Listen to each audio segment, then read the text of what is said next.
My name is Recruit Kaylynn Woolfolk. I've been in the academy I'm going on my 14th week. This is the end of my 13th week. So about almost 3 months. Um, I first take my first exam. Actually, I think it was about a year ago in March.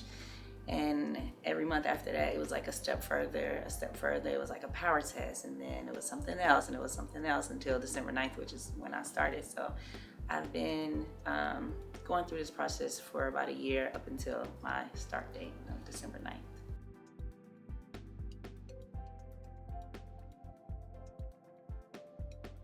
It was about a month in between each stage. So I got my results back, I believe, around May that I passed, and then I was preparing for my first power test, which was, I'm already into like fitness and things like that, so it was kind of fun preparing for that, running and going to the gym, lifting weights, eating healthy.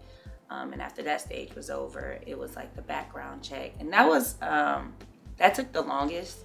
So I didn't expect that because I didn't know what to expect actually, but that was the longest part, and then the waiting of if I was going to get an offer to join the academy or not. So it went pretty fast, but while I was doing it, I felt like it took forever, forever. But once I got my letter, that's when I kind of relaxed a little bit and prepared to come here.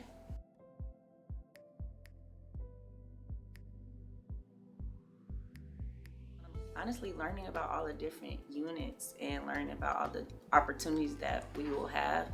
Um, After leaving or graduating from the academy, I was unaware of everything that the Chicago Police Department offered. So learning about that during my time has really had me excited because I don't even know which avenue I would like to take right now because there's so much that I'm learning. So that's been exciting. I'm excited to learn what we'll be learning next week and the week after that. So I'm just taking it all in each week.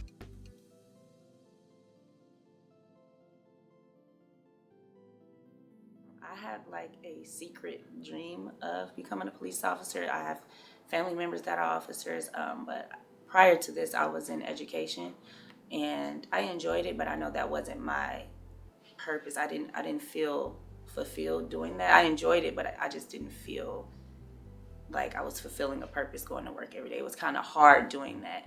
Um, and now I feel my why is like, is this something I actually enjoy doing? I like doing it. I wanted to do it. I didn't have any outside influence of anyone telling me, oh, you should do this, you should do that. It's actually my own self telling me this is something I want to do, which is why I come here every day. And it's a challenge for me because I'm seeing myself in a different light. I'm breaking my own habits that I didn't know I even had. I'm learning a lot about myself too. So that's my why, seeing myself become uncomfortable, but seeing my growth in being uncomfortable. So that's why I chose to do this every single day.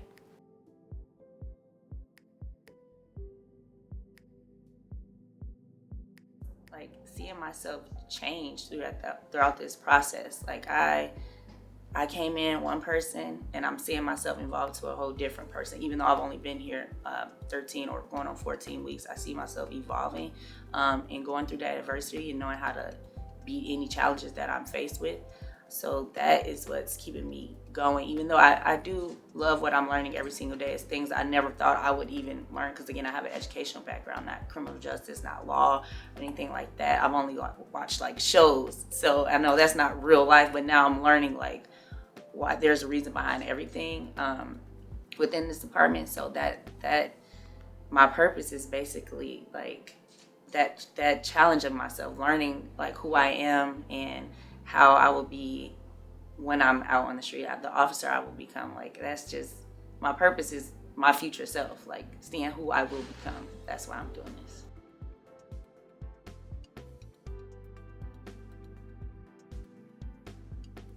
As you said, like representation matters. Our deputy chief is a woman.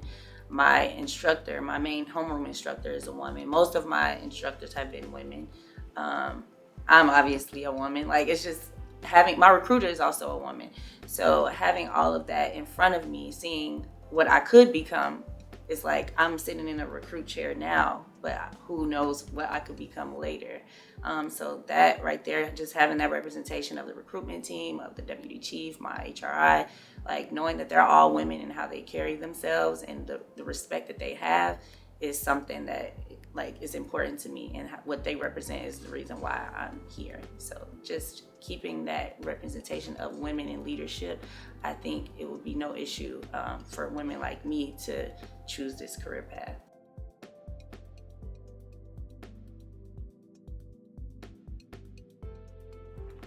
I'm gonna say my mom. She's not in law enforcement, but just to see her like beat adversity every single time and not show me a lot of things that she has gone through, is teaching me to do the same thing here, and do the same thing when I do become an officer. Like whatever challenges I'm faced with, whatever adversity I'm faced with, knowing how to overcome that. I definitely look up to her in that aspect, because my whole experience in my 20s, I was in college and I faced a lot of adversity. I had my master's degree. So being able to fight through being a student, having multiple jobs, having other like roles in my life, like she definitely inspired me with that, like knowing how to overcome any obstacle that I'm faced with.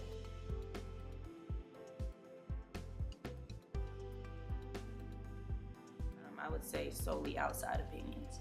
I let a few of my family members know my career change and some of my friends, and it was, I would say, a lot of backlash, because again, I do have my master's degree, and I guess they pictured me doing something totally different, and I didn't picture myself doing that anymore. So I would say it was a lot. At first, it was a lot of like, oh, why are you doing this? Why do you want to do this? Do you know this and do you know that? And it was just like, but do you really know? Like, so I was faced with some challenges when I first made my decision, but now everybody's a little bit more supportive because they know that I'm not backing down from it. I'm still gonna be here. I'm still gonna come here every day, and I'm not gonna change my mind. So I would say the outside opinions at first were a bit, challenging, is what I was faced with.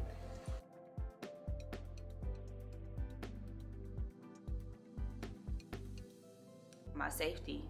So we know how the news puts out all negativity about, law enforcement, not just Chicago, but in other areas, but not really showing like the CAPS program and things like that, and community policing. And so that's what my family and friends were mostly concerned about, is like my safety. Are you going to be okay? Also like, are you going to be able to work long hours and things like that? So that was a concern for them, but I knew when I got here and I learned more and more about what the Chicago Police Department is about, I became a little bit more like relaxed, like a weight was lifted off. And once I told my family and friends that, they also, again, were a bit more supportive of my decision.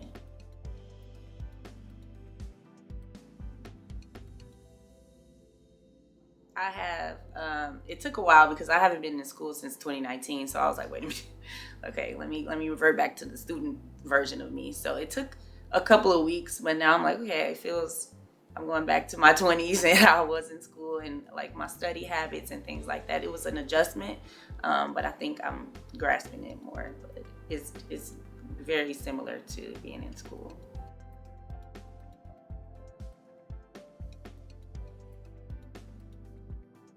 I would say don't let like outside opinions influence your own decisions.